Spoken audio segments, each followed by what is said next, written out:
Maya's hands were trembling as she ladled soup into bowls, not from nerves but from the bone-deep exhaustion of working 2 jobs while her mother fought cancer in a hospital bed across town. The St.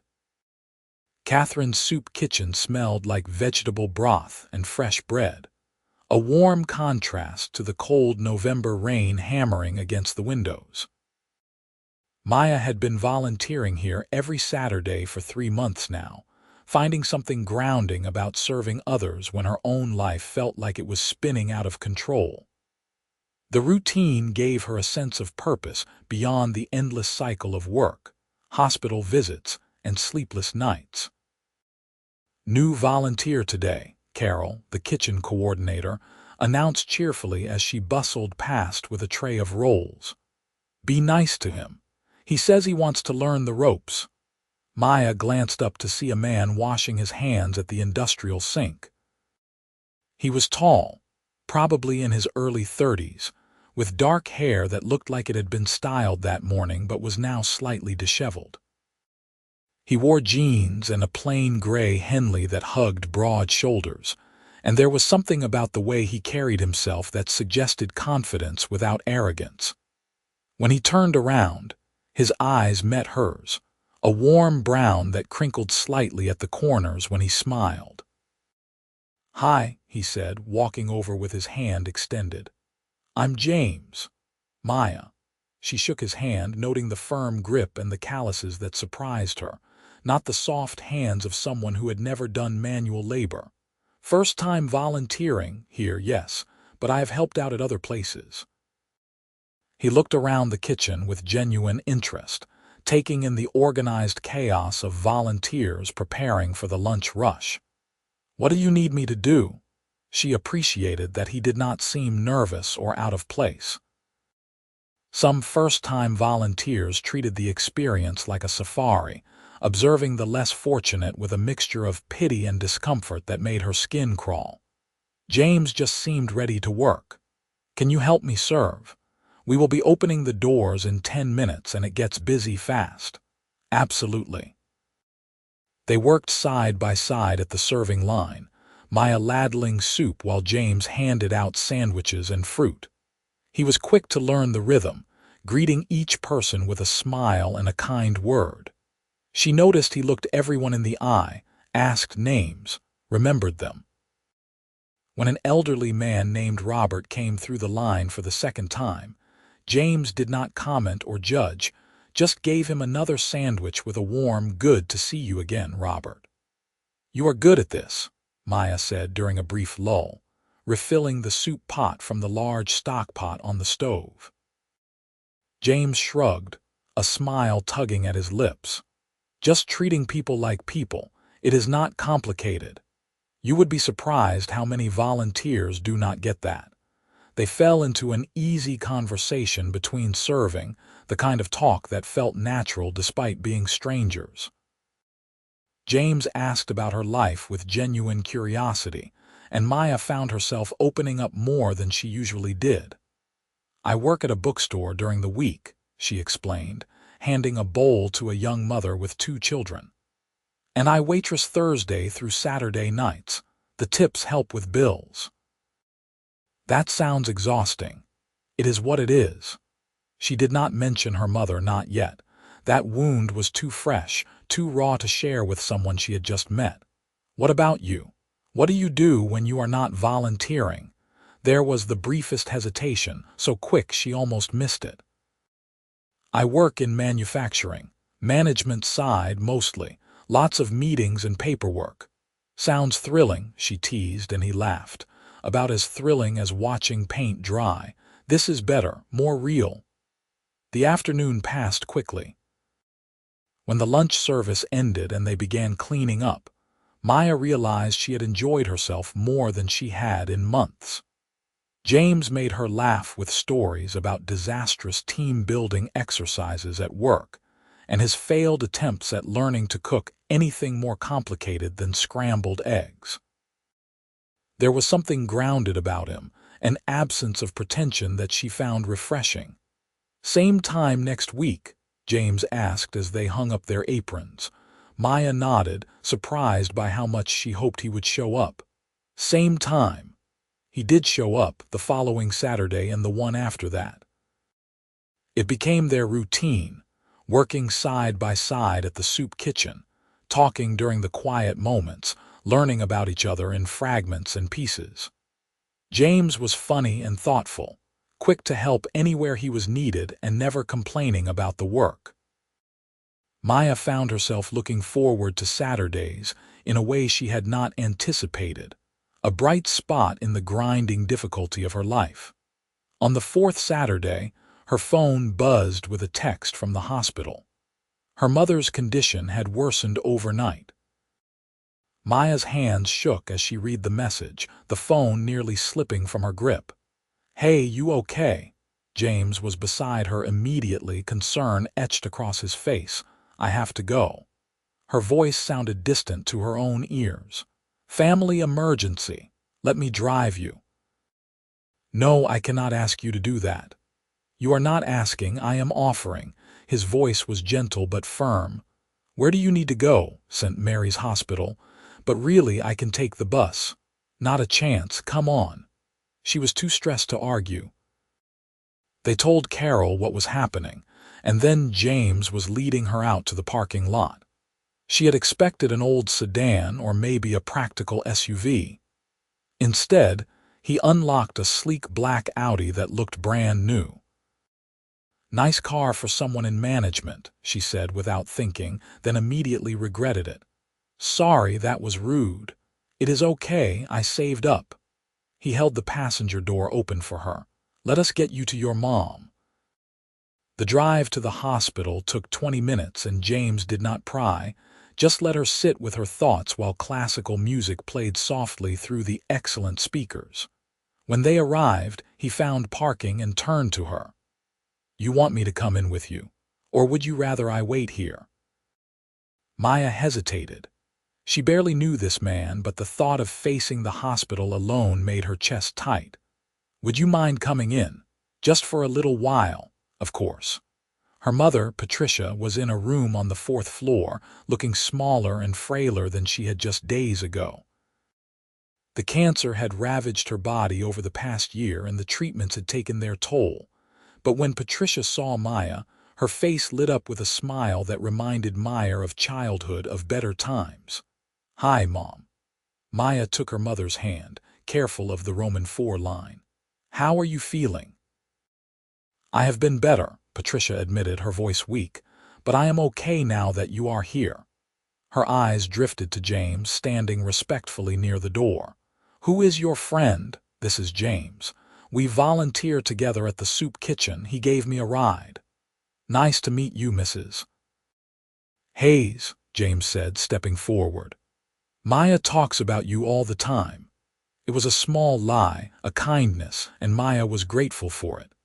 They stayed for an hour, James sitting quietly in the corner while Maya and her mother talked. He did not seem uncomfortable or impatient, just present. When a nurse came in to check vitals and mentioned that Patricia needed rest, James was already standing, ready to give them privacy. "Take care of yourself," he told Patricia warmly. "I will make sure Maya gets home safe." In the car afterward, Maya finally let herself cry. The tears came suddenly, overwhelming, and she pressed her hands to her face, embarrassed. "I am sorry," she gasped. "I do not usually fall apart like this. You do not have to apologize." James pulled over into a quiet parking lot and put the car in park. He reached into the back seat and handed her a box of tissues. "Take all the time you need." She cried until she had no tears left, and James just sat there, a steady presence that somehow made it easier. When she finally calmed down, she felt drained but also lighter, as if releasing the emotion had lifted some of the weight she had been carrying. "My mom has stage 4 lung cancer," Maya heard herself say. "They gave her 6 months to live, and that was 5 months ago. Every day feels like borrowed time. I am so sorry, Maya. The medical bills are crushing us. Even with insurance, there is so much that is not covered. That is why I work so much, why I volunteer. The volunteering helps me feel like I am doing something good in the world when everything else feels like it is falling apart. James reached over and took her hand, his grip warm and solid. You are one of the strongest people I have ever met. I do not feel strong. Strength is not about never breaking down. It is about getting back up every time you do. They sat in comfortable silence for a while, and Maya realized she felt safer with this man she had known for only a few weeks than she did with people she had known for years. There was something about James that made her want to trust him, to let him in past the walls she had built to protect herself. "Thank you for being here today," she said softly. "You did not have to do any of this. I wanted to." His thumb traced gentle circles on the back of her hand. "Can I take you home?" She nodded, and he drove her to the small apartment she shared with her mother, the one that felt too empty now that Patricia was in the hospital more often than not. When they arrived, James walked her to the door. "If you need anything, call me," he said, pulling out his phone. "Let me give you my number."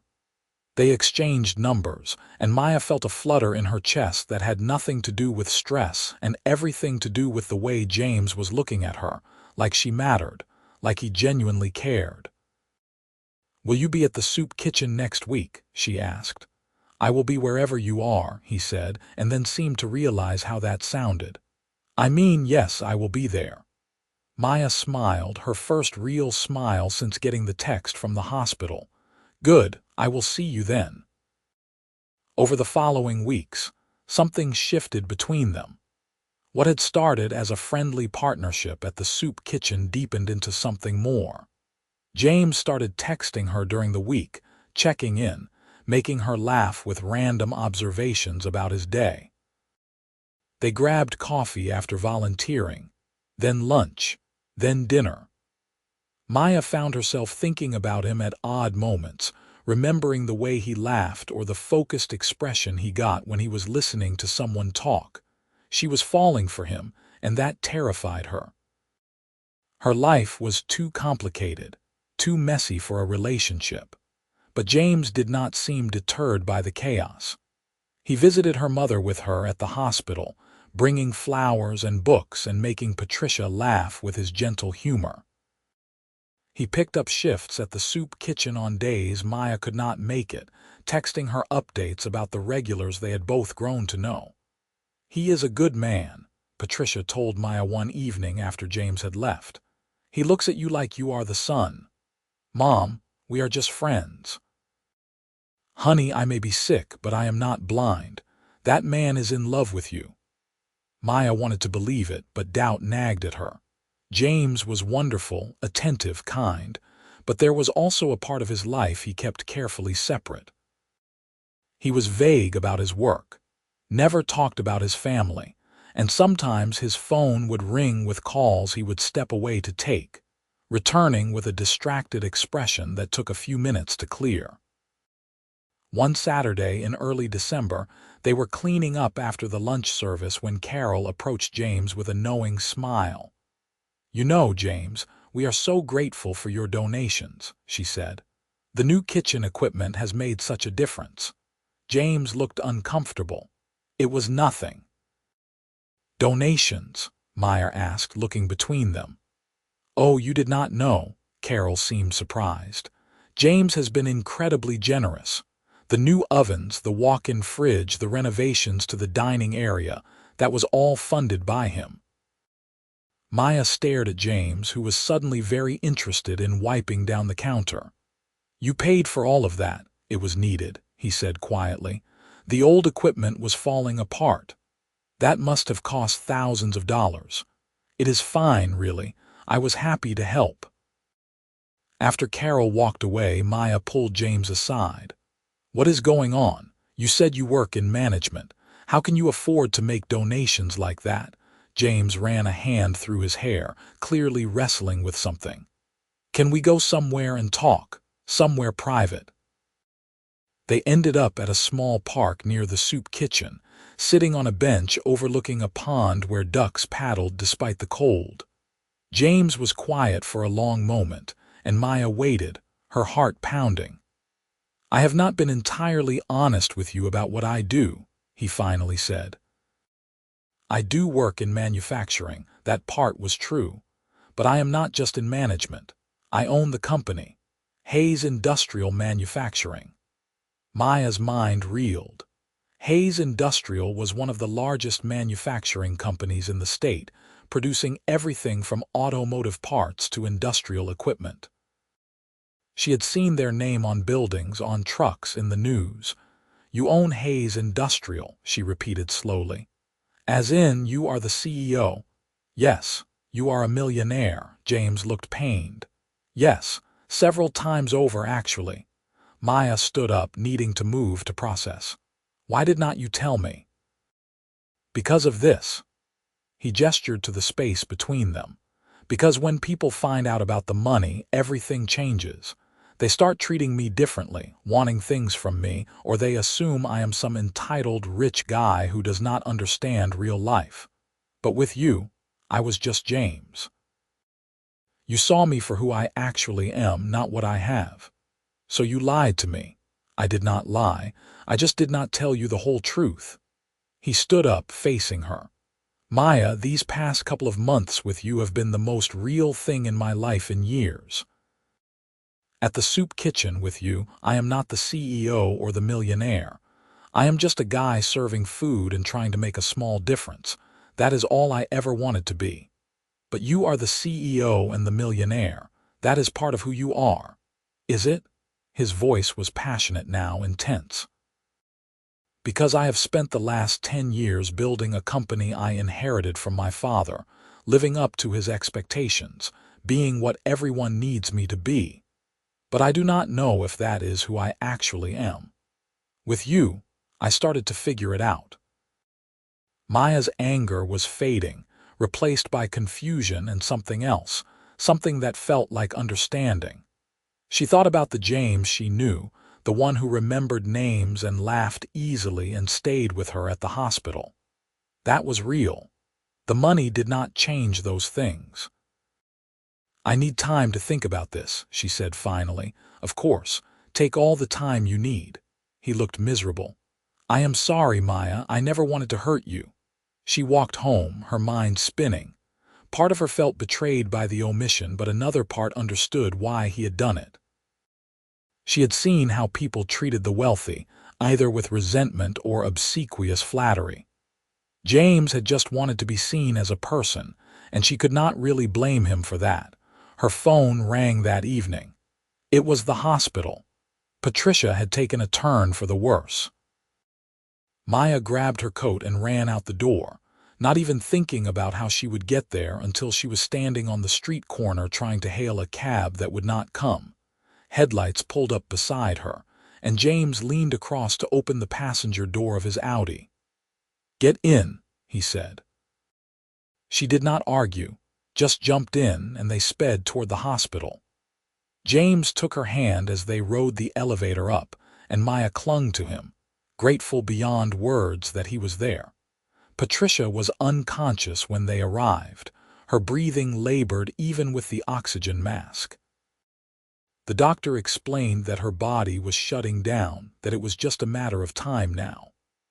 Maya sat beside her mother's bed, holding her hand, and James sat beside Maya, his arm around her shoulders. Patricia died 3 hours later, just as the sun was rising. Maya was numb, moving through the motions of paperwork and phone calls in a daze.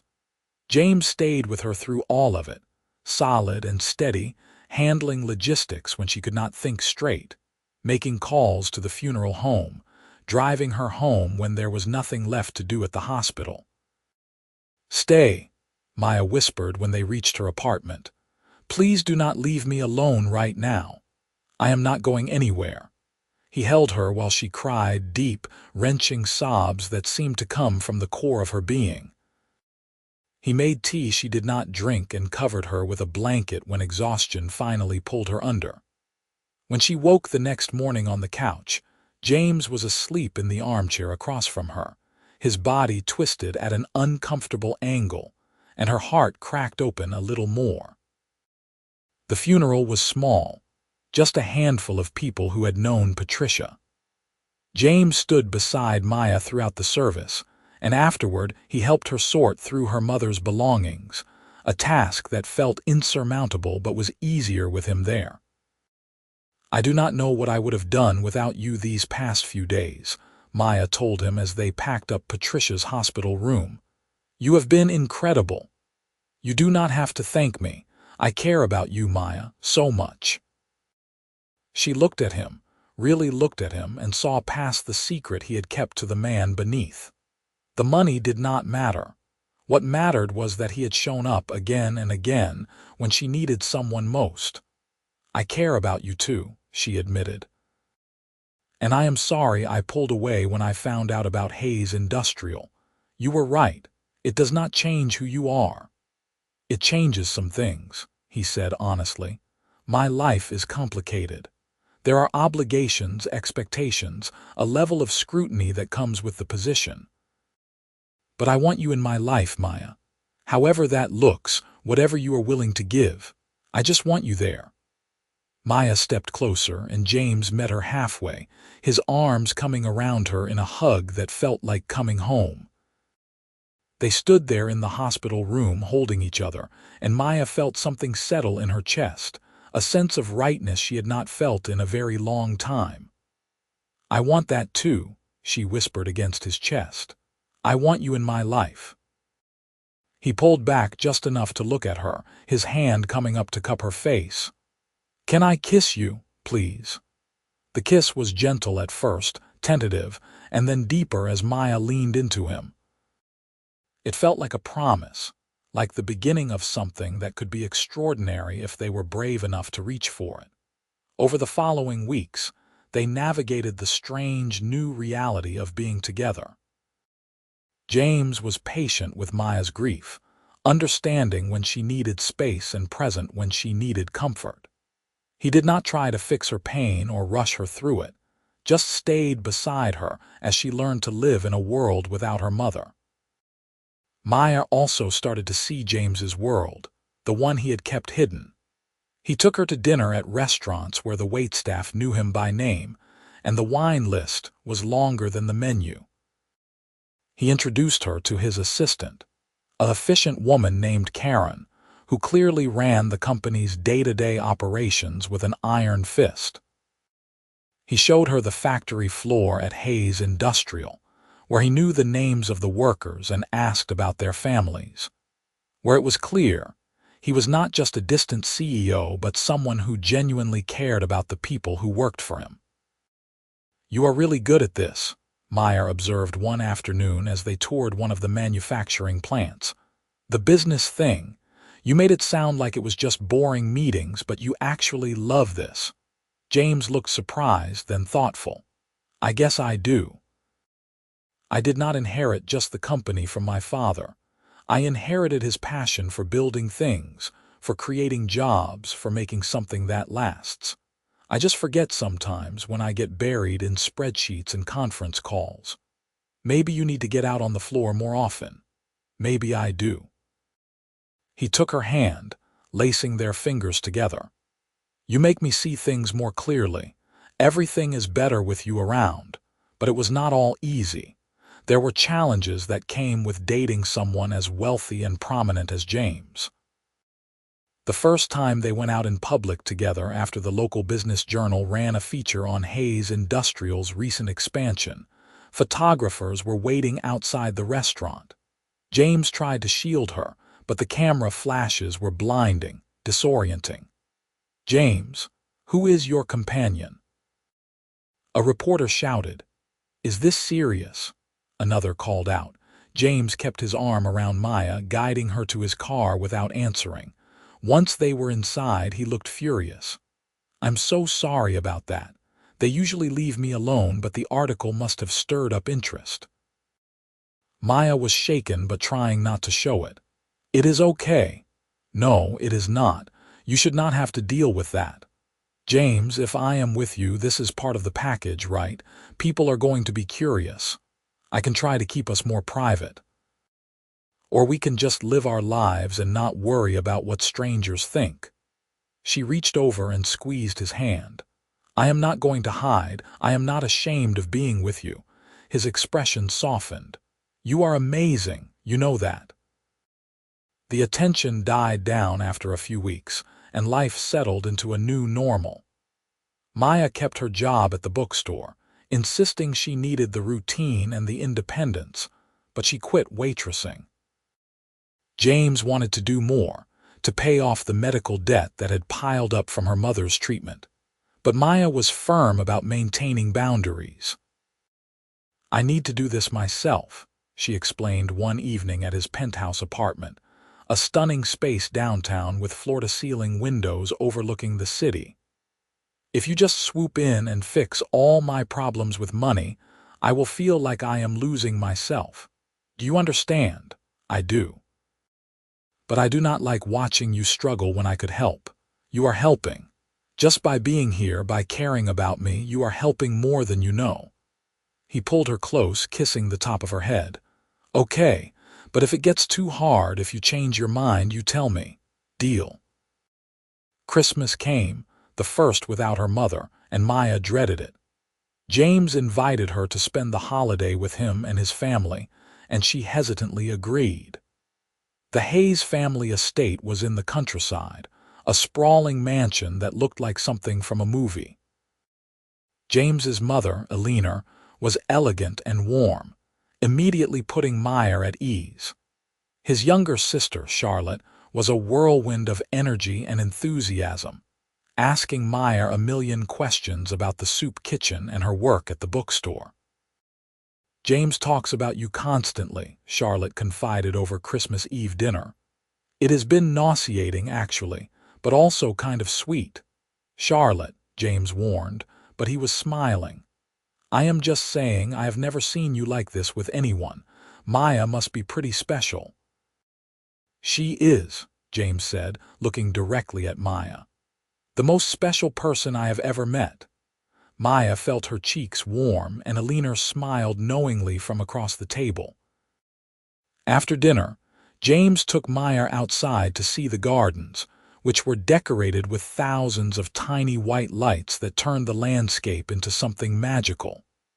"This is beautiful," Maya breathed, watching her breath fog in the cold air. "I used to come out here as a kid when I needed to think," James said. "It was my escape from all the expectations, all the pressure. I wanted to share it with you. Thank you for bringing me here. Your family is wonderful. They love you already, almost as much as I do." The words hung in the air between them, and Maya turned to face him fully. "What did you just say?" James looked nervous, vulnerable in a way she had never seen him. "I love you, Maya. I have been in love with you since that first day at the soup kitchen, watching you serve soup with your whole heart. You are brave and kind and strong, and you make me want to be a better man. I know it is fast, and if it is too soon, I understand, but I needed you to know. I love you." Tears pricked Maya's eyes, but they were happy tears, joyful tears. "I love you too. God, James, I love you so much it scares me." He kissed her then, under the lights and the stars, and Maya felt like she was exactly where she was supposed to be. The new year brought changes. Maya moved into James's penthouse, not because she needed to, but because they both wanted to wake up together every morning. She kept volunteering at the soup kitchen, and James joined her whenever his schedule allowed. They started a foundation together, focusing on food security and medical debt relief, causes that mattered deeply to both of them. James took Maya to Paris for a long weekend in February, and they walked along the Seine, ate pastries at tiny cafes, and made love in a hotel room with a view of the Eiffel Tower. He told her about his father, who had died 5 years earlier, leaving James with a company and a legacy that had felt like a burden until Maya helped him see it differently. "He would have liked you," James said as they sat on a bench in the Tuileries garden. "He always said the measure of success was not what you accumulated but what you gave back. You embody that philosophy. I just try to do the right thing. That is exactly what I mean. In March, on a Saturday morning at the soup kitchen, James was unusually quiet. Maya noticed but did not push, figuring he was just tired from a long week at work. They served lunch to the usual crowd: Robert and his friends, Maria with her 3 kids, young couples who were down on their luck but still smiling. It was the work Maya loved, the reminder that kindness mattered. After they finished cleaning up, James took her hand. "Come with me. I want to show you something." He led her to the dining area, which was empty now, the tables wiped clean and chairs stacked. In the center of the room, he had set up a single table with a white tablecloth and 2 chairs.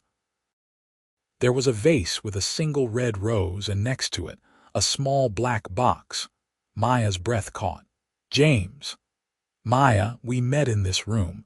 This is where I first saw you, where I fell in love with the woman who gave so much of herself to help others. You taught me what really matters in life. You showed me how to be the man I always wanted to be." He picked up the box and opened it, revealing a ring that sparkled in the afternoon light streaming through the windows. "I want to spend the rest of my life making you as happy as you have made me. Will you marry me?" Maya was crying, nodding before she could even form words. "Yes. Yes, of course, yes." James slipped the ring onto her finger, and then he was lifting her up, spinning her around, both of them laughing and crying at the same time.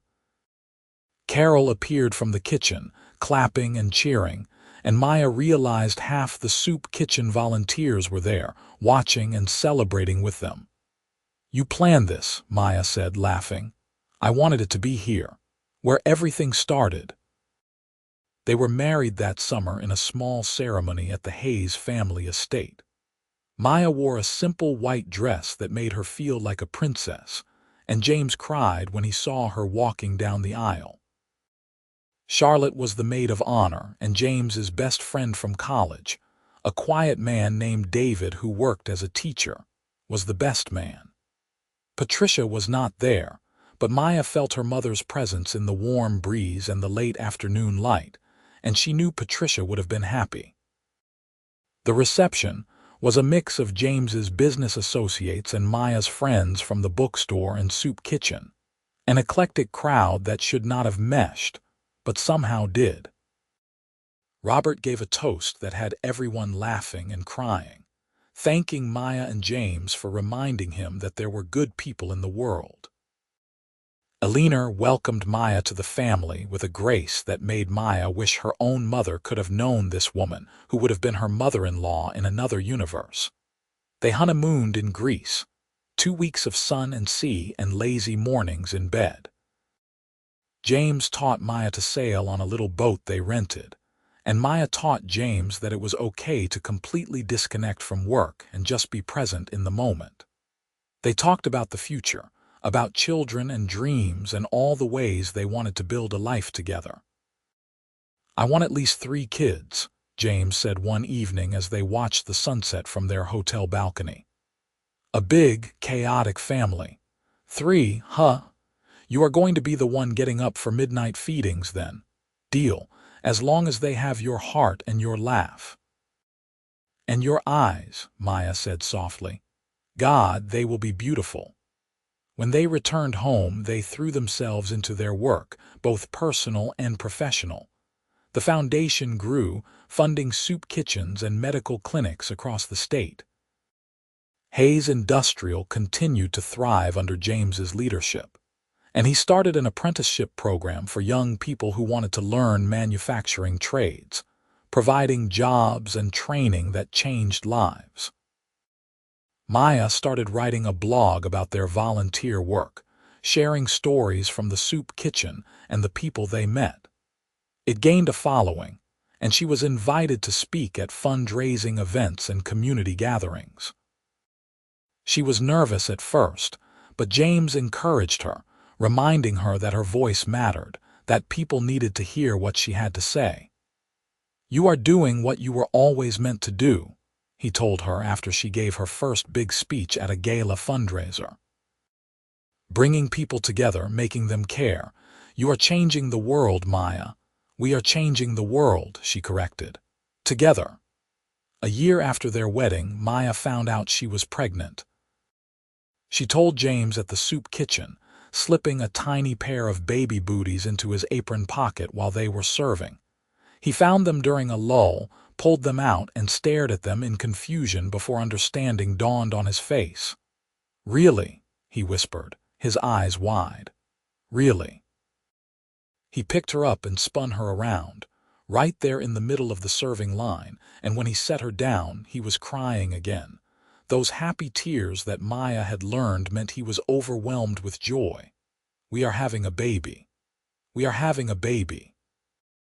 The pregnancy was smooth, and James was the most attentive husband imaginable. He went to every doctor's appointment, read every parenting book, and talked to Maya's growing belly every night before they went to sleep. They turned one of the spare bedrooms in the penthouse into a nursery, painting the walls a soft yellow and filling it with books and toys and so much love.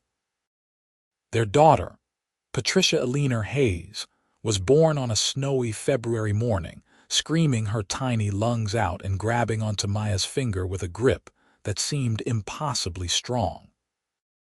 James held his daughter for the first time with shaking hands, staring at her like she was the most precious thing in the world. "She is perfect," he breathed. "She looks just like you. She has your chin." "Poor kid," Maya laughed, exhausted and exhilarated. They named her after both their mothers, honoring the women who had shaped them. Baby Patricia, who they called Tricia, was a happy, curious baby who seemed fascinated by everything and everyone. Life settled into a beautiful rhythm. James scaled back his hours at Hayes Industrial, wanting to be present for Tricia's milestones. Maya took Tricia to the soup kitchen, where the regulars doted on the baby, and Robert appointed himself honorary grandfather, always ready with a story or a silly face to make Tricia laugh. 2 years later, they had a son, Michael James Hayes, a quieter baby who studied the world with serious brown eyes before breaking into a smile that lit up the room. James was in heaven with 2 kids, roughhousing with them on the living room floor and reading bedtime stories in funny voices that made Tricia and Michael giggle uncontrollably. "You are a natural at this dad thing," Maya told him one evening as they watched their children play. "I have a good teacher." He pulled her close, kissing her temple. "You made me believe I could be more than just the CEO, more than my father's son. You made me believe I could be the man I wanted to be. You were always that man, James. I just helped you see it." They continued volunteering at the soup kitchen, making it a family affair. Tricia and Michael grew up understanding that helping others was not optional but essential, that they had been given much and therefore had a responsibility to give back. They were kind kids, empathetic and aware of the world around them in ways that made Maya proud. On their 5th wedding anniversary, James took Maya back to the soup kitchen after hours. The space had been transformed with candles and flowers, and a table was set with a beautiful meal that James had convinced Carol to help him cook. "You made this?" Maya asked, touched beyond measure. "I am still not great at cooking, but I wanted to do something special for you." Here, where it all began. They ate and talked and laughed, reminiscing about that first day when they had served soup side by side, strangers who would become everything to each other. James told Maya about the expansion plans for the foundation, and Maya told James about the book she was writing, a memoir about love and loss and finding hope in unexpected places. "I want to tell our story," she said. "How a girl working 2 jobs and a CEO pretending to be someone else found each other at a soup kitchen and built a life together. I think people need to hear that love is possible, even when life is hard." "It is a beautiful story," James agreed, But it is not finished yet. We have so many more chapters to write. Then let us write them together." They leaned across the table and kissed, and Maya felt the same flutter in her chest that she had felt on their first date, the same sense of rightness and joy. This man, this life, this love, it was everything she had never known she needed. 10 years after they first met, James and Maya stood at the dedication ceremony for the new community center they had funded, a space that included a soup kitchen, a medical clinic, job training programs, and childcare services. It was the culmination of years of work and planning, a testament to what could be achieved when people decided to care about each other. Tricia and Michael stood beside them, along with their youngest child, a 3-year-old firecracker named Sophie who was currently trying to escape her father's grip to chase a butterfly. James caught her, hoisting her onto his shoulders, and she squealed with delight. "You did this," James said to Maya as they watched people tour the new facility. "This was your vision." "It was our vision," Maya corrected. "Everything we have built, we built together." Robert approached them, older now and using a cane but still with that sparkle in his eye. "You two changed my life," he said simply. "Gave me hope when I did not have any. This place is going to do that for so many people." "You changed our lives too, Robert," Maya told him, and meant it. Every person they had met at the soup kitchen, every story they had heard, every hand they had held, it had all shaped them, molded them into the people they were today. That evening, after the kids were asleep and the house was quiet, James and Maya sat on the balcony of their penthouse, looking out at the city lights. "You ever think about what would have happened if I had not walked into that soup kitchen?" James asked. "Sometimes. But I do not like those thoughts. They lead to a world where we never met, and that is not a world I want to imagine. Me neither." He pulled her closer, and she rested her head on his shoulder. "You know what I think about instead? All the Saturdays we have ahead of us. All the mornings I get to wake up next to you. All the moments we have not lived yet. That sounds perfect." They sat in comfortable silence, the kind that only comes from years of knowing someone completely, of building a life brick by brick through joy and sorrow, through challenges and triumphs. Maya thought about the young woman she had been, exhausted and scared and working herself to the bone. She thought about her mother, who she still missed every single day but who would have loved seeing the family Maya had created. "I am grateful," Maya said softly, "for all of it, the hard parts and the beautiful parts and everything in between. Because it all led me here to you, to this life we have made." "I am grateful too," James replied. "Every single day, I am grateful for the moment you looked up from that soup pot and smiled at me. That is when my real life began." They kissed under the stars, two people who had found each other in the most unexpected place and chosen to build something extraordinary. The soup kitchen where they met was still there, and they still volunteered when they could, teaching their children the same lessons they had learned about compassion and community, and the fundamental dignity of every human being. Their love story had started with soup and service, with honesty masquerading as omission and grief that needed a witness. It had grown through hospital rooms and factory floors, through 5-star restaurants and simple family dinners, through laughter and tears and every emotion in between. It was not always easy, but it was always worth it. Years later, when Tricia was in college and considering what to do with her life, she asked her parents how they made their relationship work, how they stayed so connected and in love after all that time. Maya and James looked at each other, that silent communication that comes from decades together, and then James answered. "We show up," he said simply. "Every day, in big ways and small ways, we show up for each other. We remember that love is not just a feeling but a choice, an action, a commitment we renew constantly. And we never forget where we started, Meyer added. At a soup kitchen serving others, learning that the most meaningful things in life come from opening your heart to people, even when you do not know where it will lead. Especially when you do not know where it will lead, James corrected, smiling at his wife. Tricia smiled too, seeing in her parents the kind of partnership she hoped to find someday. They were not perfect, but they were perfectly matched. Two people who had elevated each other and in doing so had elevated everyone around them. On their 20th wedding anniversary, James and Maya returned to St. Catherine's Soup Kitchen, which had expanded 3 times over the years and now served hundreds of people every day.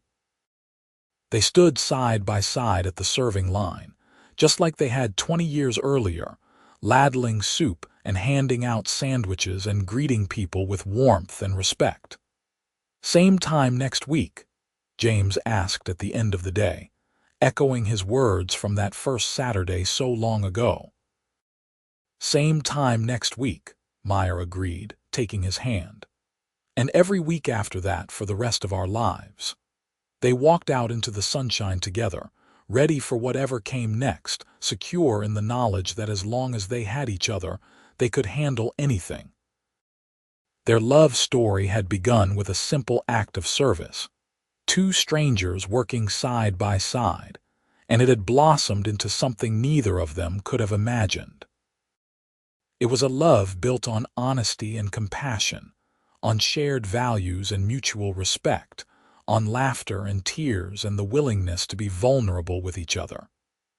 It was a love that had created a family, a foundation, a legacy of kindness that would ripple out long after they were gone. And it all started at a soup kitchen, where a woman working 2 jobs and grieving her mother met a millionaire CEO in disguise, and they discovered that the most valuable things in life cannot be bought or sold. They can only be given freely, with an open heart and the courage to love completely. Meyer and James walked hand in hand into their future, grateful for their past, present in their moment, and excited for all the tomorrows still to come. They had found each other against all odds, and they had chosen each other every single day since. That was the real miracle, the true magic of their story. Love, they had learned, was not about grand gestures or perfect moments.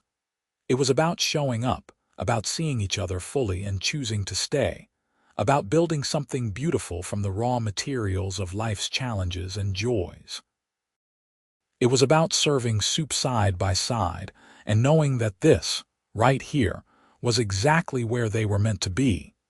And so they lived and loved and gave back to the world that had given them so much.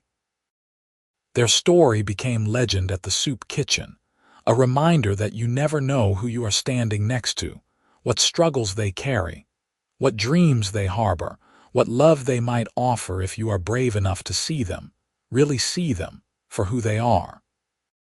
Meyer and James Hayes lived a full life together, surrounded by children and grandchildren, friends and community, always returning to their roots at that soup kitchen where everything began.